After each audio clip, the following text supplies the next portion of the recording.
Today I'm going to teach you how to make some sustainable Scandi Christmas decorations.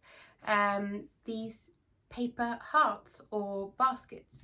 So you can see they're actually woven paper baskets, and you could use them, hang them on your tree, and you could fill them with sweets or treats, or you could just keep them as they are. Nowadays we tend to just leave them as they are and flat, and we use them to decorate our windows, sometimes our doors, and definitely on our tree. I originally learned how to do this at school, but I've read that they originated in Denmark and were invented by the writer H.C. Andersen, so some good Christmas pedigree there. The traditional colours are white and red, but you can make them out of any colour combinations that you want to, and there are so many different patterns out there.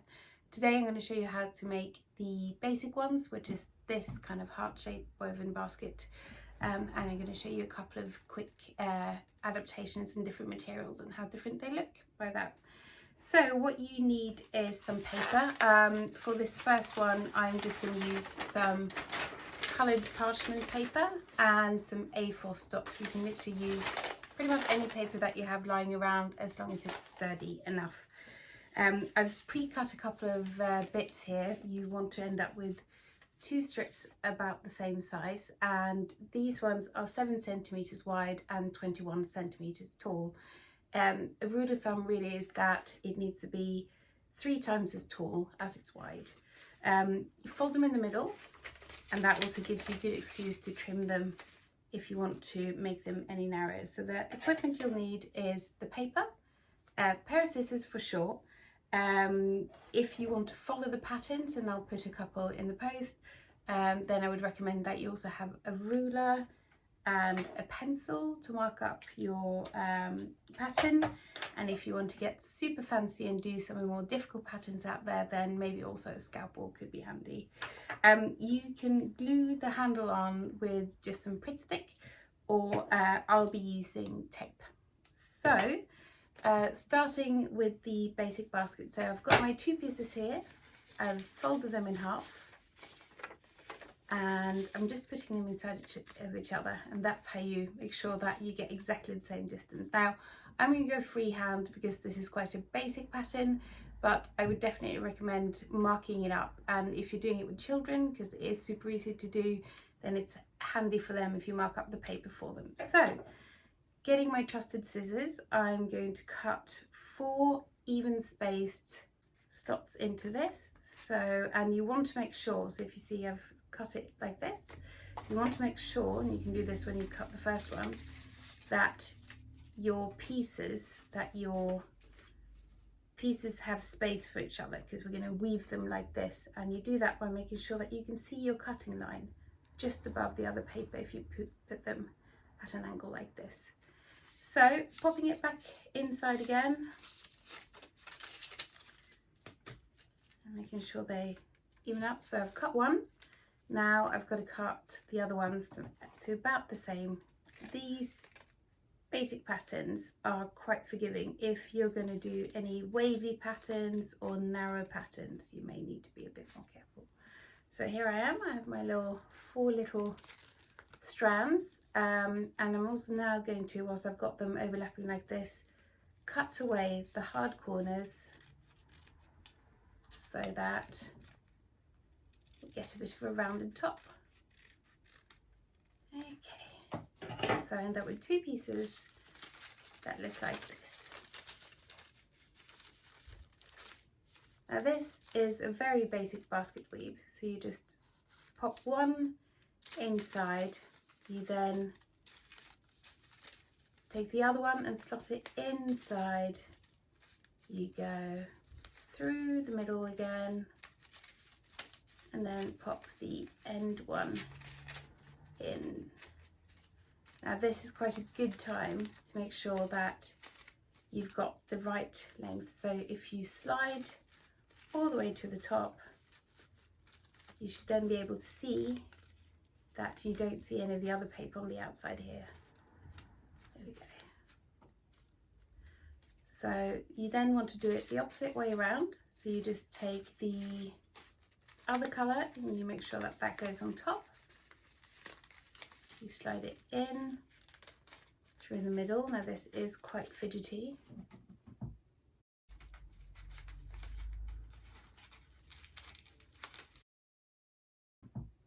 But you'll see that it's coming together like a basket. So anyone who's done any sort of basket before will be able to do it.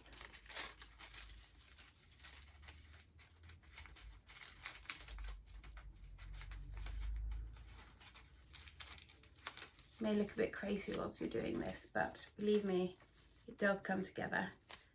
You can just make sure then that it fits in perfectly. You move it along upside. Okay. And then this, you may have guessed this already, you do it the opposite way around. So then the red goes through the white, then it goes over the white,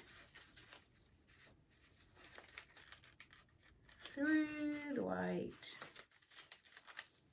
and over the white again. Let's see. And if you've been a bit stingy with your cuts, you'll start feeling it around now. So you can now see that we've only got the one last bit of red to thread through. It doesn't matter which way around you start these. Now, just double checking the size again. If you were unlucky enough to not have cut them deep enough, you can cheat a little bit at this point.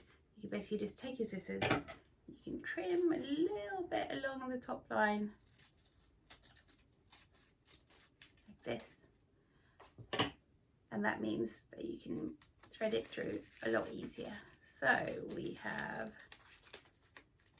outside and through, and if you're struggling because the paper might be a bit tricky, you can also slightly lift from the inside to help the weave, especially on this last one.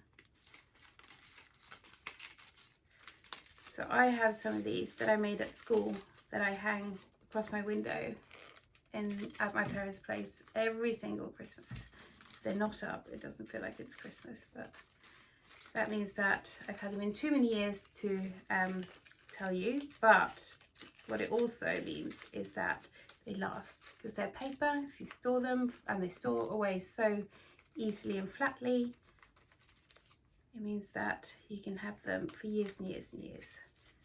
See, and it's a really, really cheap way to decorate your house and still get something that looks very Scandi and very Christmassy. Okay, so I'm almost done here. So just this last one. So very often with the last one, because it is the tightest one, you may want to pull down the strand before slightly, and you can use your fingers to just wedge the paper apart a little bit, and then voila, we have our heart-shaped Christmas basket. If you weren't happy with the top, maybe you felt like it was a little bit too square, you can now trim it down. I'm quite happy with this one. Also, if you're really particular about wanting perfect round tops, you can also use something like a bowl and just lay that over the piece of paper, trace around, and then you get a perfect circular top as well. So this little fella needs a little strap, so or handle. So you can just grab either the white or the red paper. You can do a thin one, or you could do a thick one. So you saw my first one, it's quite thin. I'm just going to do this one very quickly, and you can make it as long as you want to as well. Remember, it's going around. If it's going around in the branches, it can be quite handy to have them a little bit thicker and a little bit wider. But also, if you want to make sure that they all hang very neatly, then do measure these. I'm just for purpose of this cutting this down to size and taking a little bit of tape. Not too much, but I'm going to give this one a little bit more. So that's my little bit of clear tape. Put that inside here. So inside of here, you want to stick your handle to, and repeat on the other side.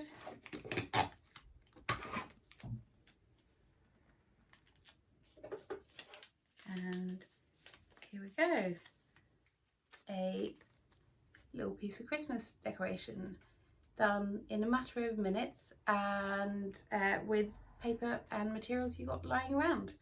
I'm quickly going to show you another version, which just to show you how easily you can change the pattern. So this one, very traditional one, do another super traditional and super easy one. So for this, I'm going to use the some brown parchment paper and some of the red parchment paper. You can see here I've already checked that it's the right size, so I fold it over basically by laying these two across like this, and then that means I know where to cut to. So just pop them inside of each other again so that you get your perfect cutting lines. So this one, just going to do a very thick one.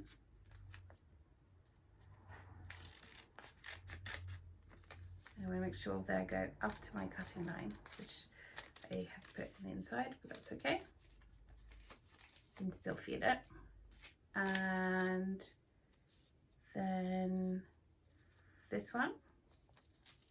And again, I'm free cutting, but feel free to use the patterns that we've included for this. Okay, so what I've ended up with are two pieces that look little like this, so fat, thin, fat, and same principle, just weave through. So I'm going to put this one inside, over, and then inside again. Next one I need to put on the outside, inside, and then on the outside again.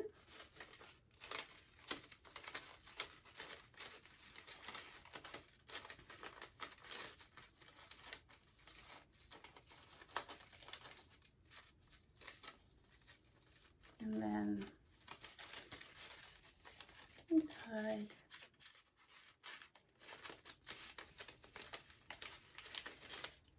And for these ones, these simple patterns, it doesn't matter which one you start with first. For some of the more complicated patterns, you have to start with a certain colour first to get the effect that you wanted. I mean, people have made Olaf ones of these, or Darth Vader, so I mean, it's just the imagination stopping us really. So then this one, you can see 3 easy cuts and you get a very, very different type of basket straight away.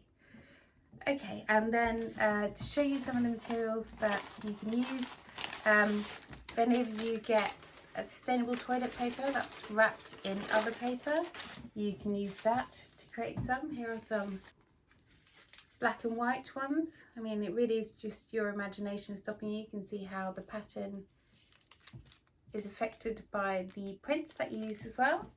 I also used some origami paper. So you've got some very lovely pieces of origami paper, and that can give you some nice effect as well. These are the traditional pattern, but you can see how different they look when you use pattern paper, or gold foil. This is double-sided origami paper with gold on one side and red on the other. You get quite a funky effect with the gold pattern as well. So this one is just made out of thicker and thinner cuts, and if you wanted to, you can even start cutting patterns into the handles of the baskets. These ones I just literally lay double, and then you carve a pattern into it. I even made some out of sweet wrappers, so as you get used to the cutting, you can literally pick up any kind of material and start using it. So this is just foil from chocolate, so there you go, that's one that I may have had earlier, and you can make these super tiny little baskets as well, so, and they end up looking quite sweet, and again, it's a nice little bit of reuse. So I hope you guys have fun with it, and I wish you all a happy holiday season.